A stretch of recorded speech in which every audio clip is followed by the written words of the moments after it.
संस्कृत व्याकरण के प्रथम पाठ के अंतिम पुनरावृत्ति के लिए उपस्थित हूँ।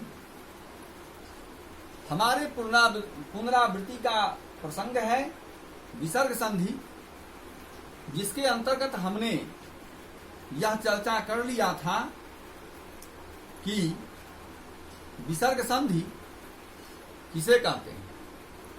तो अगर प्रथम पद के अंत में विसर्ग हो और दूसरे पद के शुरू में कोई स्वर या व्यंजन हो, तो दोनों के मिलने से जो विकार उत्पन्न होता है उसे हम विसर्ग संधि कहते हैं। इस क्रम में हमने देखा था विसर्ग का लोप।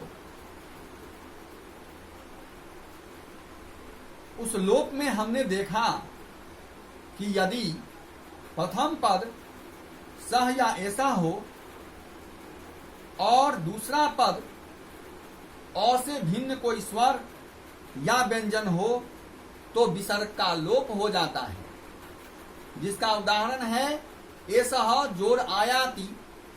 तो विसर्ग हट करके बन जाता है एष आयाति। फिर इसी प्रकार अगर प्रथम पद सह या ऐसा हो, दूसरे पद के शुरू में अ हो, तो उस परिस्थिति में अ का अवग्रह बन जाता है। जैसे उदाहरण है सहजोर अस्ति सो अस्ति। फिर चलिए, यदि प्रथम पद के अंत में आह रहे और दूसरे पद के शुरू में अ से भिन्न कोई स्वर हो, तो यहां भी विसर्ग का लोप होगा। जैसे सिंहा जोर एते। तो प्रथम पद के अंत में विसर्ग है, विसर्ग से पहले आ है, इसलिए आ हुआ।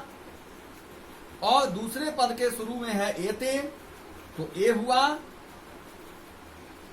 अब यहां विसर्ग लोप होने के बाद शब्द बन जाएगा सिंहा एते, मतलब लिए सिंह।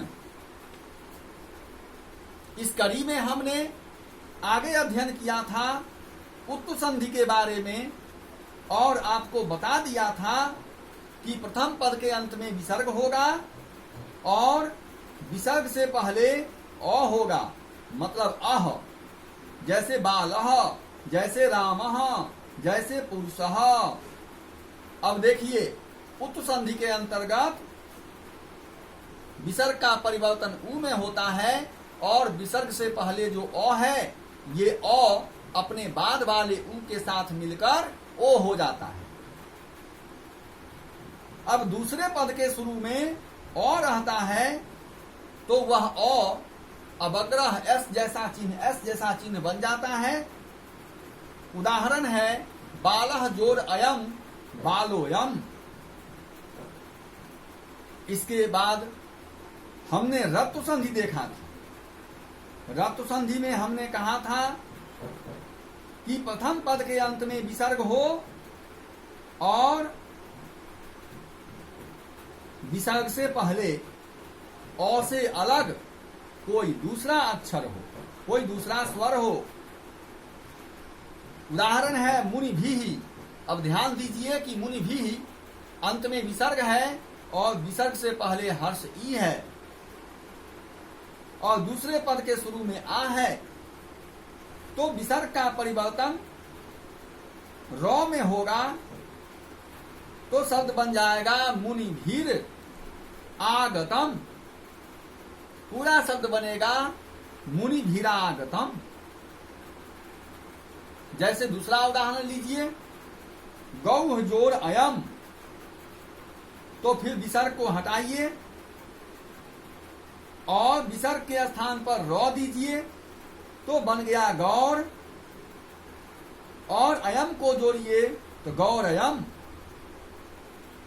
इसके बाद हमने सत्व संधि का अध्ययन किया था। सत्व के अंतर्गत हमने आपको बताया कि अगर प्रथम पद के अंत में विसर्ग हो और दूसरे पद के शुरू में तालव्य च या छ हो, तो उस परिस्थिति में विसर्ग का परिवर्तन तालव्य स होता है। उदाहरण है चंद्रः जोर शोभते। तो देखिए चंद्रः प्रथम पद के अंत में विसर्ग है, दूसरे पद के शुरू में तालव्य श है, जिस कारण विसर्ग का परिवर्तन तालव्य श में होता है और शब्द बनता है चंद्रः शोभते। इसी में यदि प्रथम पद के अंत में विसर्ग हो और दूसरे पद के शुरू में मूर्धन्य श हो या ट हो या थ हो, उस परिस्थिति में विसर्ग का परिवर्तन मूर्धन्य श में होता है। उदाहरण हमने आपको बताया था धनु जो टंकारः धनुष टंकारः।